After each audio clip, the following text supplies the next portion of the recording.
اللهم صل وسلم وبارك عليك يا حبيبي ويا شفيعي يا رسول الله. النهارده هنعمل مع بعض غدا بسيط او عزومه كده، بسيطه كده وعلى السريع. زي ما احنا شايفين هنعمل مع بعض باميه، وهنعمل فراخ، وهنعمل طريقه جميله برضو للفراخ. هنعمل طريقتين الفراخ، طريقه السلق العاديه وهنعمل طريقه تانية. تمام، تعالي بقى نخش على الفيديو. نسمي الله. معايا حله مقطع فيها نص جزرايه كده، طماطمايه، بصلتين، فلفل، وتلات اربع فصوص من الثوم، وورق لوري، ونص قرن فلفل كده حامي صغير كده، وورق لورا، ونص معلقه سمنه بلدي. وهنشوح بقى الخضار بتاعنا الجميل ده.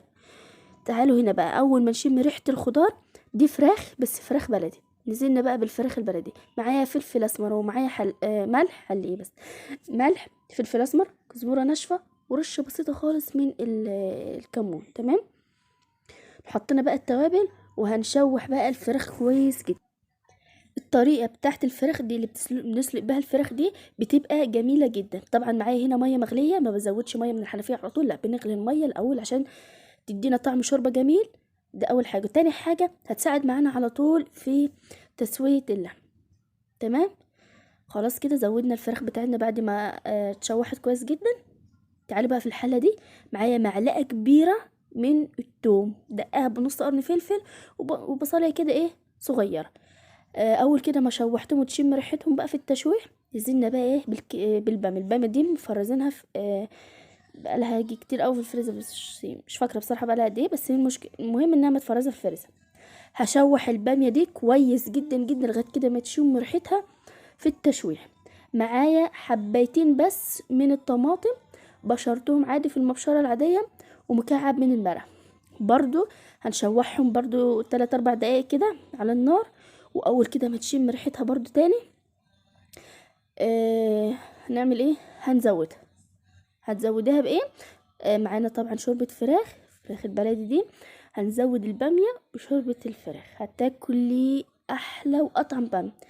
تمام، جربي بس تشوحي البامية في التوم كويس جدا جدا، هتصدقيني هتاكل احلى بامية. طبعا انا مش عامله لها تسبيكه كتير، لان احنا مش عايزين تسبيكات كتير، عايزين البامية كده تبقى خفيفه. تمام، نسيبها بقى، نغطي عليها ونسيبها برضو تكمل سواها. دي كده الفراخ اهي، ودي الباميه. شايفين الباميه خلاص كانت استوت، وهنا كنت طفيت عليها. تعالوا هنا نعمل طريقه جميله جدا للفراخ. معايا حبايتين من البصل، معايا جزرايه مبشوره، معايا 3 حبات او حبايتين من الطماطم، ومعايا 5 فصوص من الثوم مخرطاهم، ومعايا فلفل حامي. تمام، حطيت عليهم شويه زيت او سمنه براحتك خالص، بس يستحسن هنا زيت. هشوح كويس جدا جدا جدا الخضار بتاعنا ده اللي هيدينا طعم جميل. حطينا توابلنا، حطيت فلفل اسمر وملح وكزبره ناشفه ورشه برضو كمون. تمام، اول ما كده الخضار اللي احنا حطيناه ده يدبل، هننزل بالفراخ. دي فرخه بيضه، الفراخ البيضه دي يعني انا طبخت البلد لوحده، ودي فرخه بيضه لوحدها. شايفين بقى، هشوحها كويس بقى في الخضار ده. شايفين هو نزل كمان الخضار، نزل ميته، والفراخ نزلت ميتها، فهنزودها ميه بالتدريج شويه بشويه. تمام كده. بعد ما خلاص حطيناها على العين التاني عشان تستوي، هنعمل شويه رز مع بعض. كلكم عارفين طريقتي وعملته معاكم كتير. بالاول بحمر شويه رز، واول ما كده ياخدوا لون جلدي اصفر خفيف كده، بنزل عليه بالشعريه، ونقلب الشعريه لغايه ما تصفر، وبنزل عليها بكميه الرز الباقيه، وبنحط له بقى العقد بتاعه والملح ونظبط. واول ما يتشرب بنهدي عليه النار ونسيبه يكمل سوا. الرز كان معاه استوى، شايفين الشعريه جميله. وشايفين بقى الباميه، عايزه اقول لكم حبيتين بس من الطماطم، وشايفين لونها وجمالها وحلاوتها عامله ازاي. كانت ريحتها والله يا جماعه جميله جدا، وكمان طعمها. ودي المعنى الاصح الدمعه بتاعه الفراخ اللي احنا عملناها.